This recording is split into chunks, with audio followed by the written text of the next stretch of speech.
Enaknya ke toko buku gini ya, bisa langsung nemu pembaca buat diwawancara. Sekarang aku mau tanya, di depanku sudah ada seseorang, ada siapa? Aku Johannes Kak. Ini kan kita lagi di Blux ya. Tadi kamu ke Blux ngapain sebenarnya? Tadi numpang kerja Kak di sebelah Kak Oh, sebetulnya. numpang kerja. Oke. Terus aku dengar-dengar nih kamu juga seorang pembaca buku nih ya. Lumayan. Lumayan. Oke. Sebelum rekomendasiin buku mungkin boleh kenalin sedikit kamu siapa, di mana, mungkin kerjanya atau interestnya apa? Kerjaku sebagai reporter Kak. Reporter apa tuh? Aku sekarang kerja untuk media lingkungan namanya Gecko Project Kak. Oke, berarti sekarang aku mau minta kamu merekomendasikan buku dong ke teman-teman pembaca di sini ya. Judul bukunya Naldo Rey. Dia itu aku ingat banget tuh karena aku lihat dari covernya aja Kak. Itu kan ada orang lagi pakai megang megafon. Dia kelihatannya fotonya diambil di Australia gitu. Dengan rambut yang ikal dan terburai gitu kan. Dia bawa megafon. Terus dia kayaknya lagi ikut aksi gitu di Australia. Naldo Rey ini menceritakan salah satu orang yang ikut memperjuangkan kemerdekaannya Timor Timur waktu itu. Oke. Bukunya itu jadi bukunya memoir.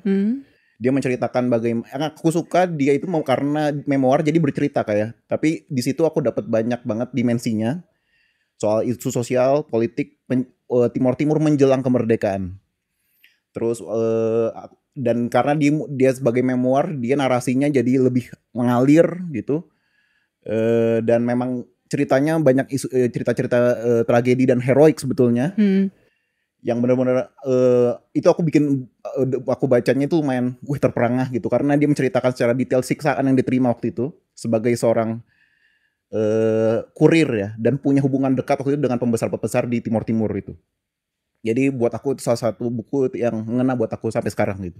Oke, ini Naldo Rey ini tuh apa? Naldo Rey ini artinya apa? Naldo Rey orang yang menjadi aktivis dari perjuangan Timor Timur itu, salah satu aktivis perjuangan Timor Timur itu Kak. Gitu. Oh, I see. Dan karena bentuknya memoir, berarti ini tentang memoir Naldo Rey itu. Tapi dia menceritakan semua dimensi bagaimana kondisi orang-orang menjelang kemerdekaan itu dan pasca menjelang. Dan yang memang kan itu salah satu situasi terpanas dari buku itu diceritakan bahwa kan yang menjelang itu yang panas banget kan. Kamu nemuinnya di mana bukunya waktu itu? Waktu itu aku di Posanta, waktu itu lihat bukunya di Posanta. Oh, I see. Kapan bacanya? 2018, 2019 aku bacanya. Oh, udah agak lama ya, tapi masih berkesan sampai sekarang. Sampai sekarang yang paling berkesan sih itu. Kenapa punya ketertarikan sama ini Timor Timur? Covernya Kak, murni karena covernya itu kan. Covernya keren banget nih, orang lagi rambutnya terburai itu sambil bawa megafon kan. Wah, aku baca kan. Dari pembukanya itu sangat naratif bahwa ada aku lupa kalau nggak salah itu kayak ada serangan udara atau ada pesawat militer yang melewat gitu. Itu digambarkan di pembuka bukunya waktu itu. Wah, langsung ini kan aku langsung kepatil kan. Nah, di situ aku baca terus detail, dia menjelaskan, yang aku suka dia menjelaskan detail nggak cuma pengalaman pribadinya, tapi dia bisa menggambarkan kondisi sosial politik waktu itu. Baik di Timor Timur ataupun di Jakarta gitu. Terus ada lagi nggak rekomendasinya? Sekarang ini aku lagi baca, sebetulnya bukunya udah agak lama, 2017 namanya. Yang nulis itu David Patrick Karakos, dia itu wartawan. Waktu itu bukunya itu kalau di antara orang yang punya concern isu keamanan itu jadi lumayan, jadi bukannya dia cuan, jadi referensi lah. Isu keamanan. Keamanannya dalam spesifik khusus sosial media. Bagaimana pertarungan narasi lah ya dari antara media mainstream dan juga sosial media. Jadi dia ngegambarin perang narasi lah. Dia datang kemana, dia coba wawancara orang-orang pelakunya, dia ke Ukraina, dia ke Palestina, dia ke Israel gitu. Judul bukunya itu dulu karakter Twitter tuh berapa? 200 kayak? 200 apa? Iya, pokoknya judulnya 150 ya? Lupa juga sih. War of 150 karakter gitu lah bukunya. Aku suka banget karena itu dia nggak cuman dia tuh risetnya mendalam dan dia mendatangi langsung si narasumbernya utamanya. Misalnya orang Palestina dia datengin, dia ke Ukraina dia datengin. Jadi dia menggambarkan perjalanannya, terus konteks sosial politiknya dalam, ya aku jadi terkesima ya.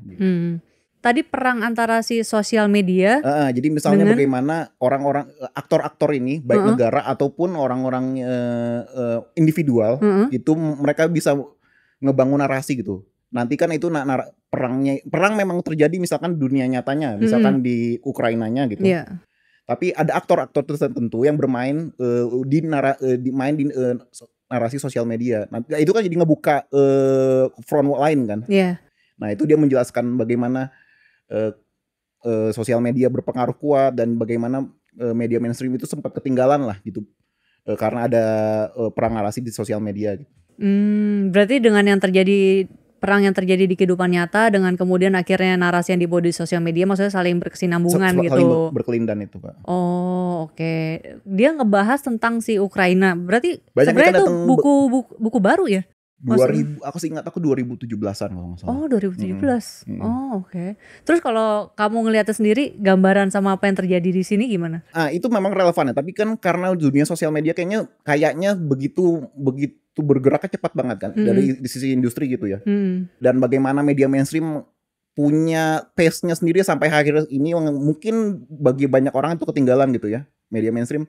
Tapi buatku tuh relevan itu informasinya dan memang itu orang yang tertarik untuk ngobrolin atau pengen tahu referensi bagaimana media sosial itu ngebentuk konflik itu, ikut dalam kontribusi konflik itu bisa jadi acuan bacaan sih. Kalau kamu ngelihatnya misalnya kemarin yang terjadi dengan peristiwa-peristiwa yang terjadi di Indonesia nih, terus misalnya dengan kemarin taruhlah pilpres gitu ya, maksudnya cara membangun narasinya itu apakah ada relevan, Mbak? Itu relevan. Tapi memang itu waktu dia itu 2017 kan mungkin zaman industri saat itu ya. Tadi aku bilang tadi itu relevan mungkin saat itu, tapi itu jadi gambaran lah, referensi aja kayak salah satu referensi orang untuk membaca konteks dinamika industri dan konteks sosial politiknya gimana sekarang itu buat jadi acuan bisa sih gitu.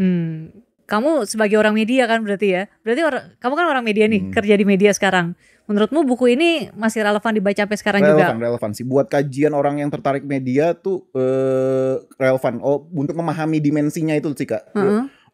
Perang yang terjadi di dunia nyata itu ternyata punya dimensi lain di dunia media sosial gitu ya.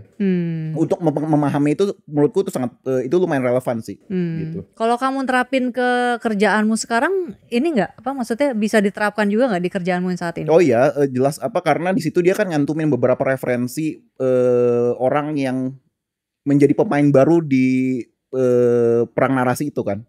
Dia nyebutin bagaimana ada satu media di Inggris namanya Bellingcat yang dia itu tidak ikut dalam reportase lapangan, tapi dia bisa ngasih referensi buat pembacanya bahwa paling nggak kayak gini. Dia tuh waktu itu pernah berperan dalam misalnya memverifikasi satu roket yang digunakan untuk menyerang perang di Suriah gitu. Waktu itu dia jadi referensi media utama malahan walaupun dia kerjanya remote ya dia ya. Dan kalau nggak salah itu kan menang penghargaan liputannya dia di Bellingcat itu kan.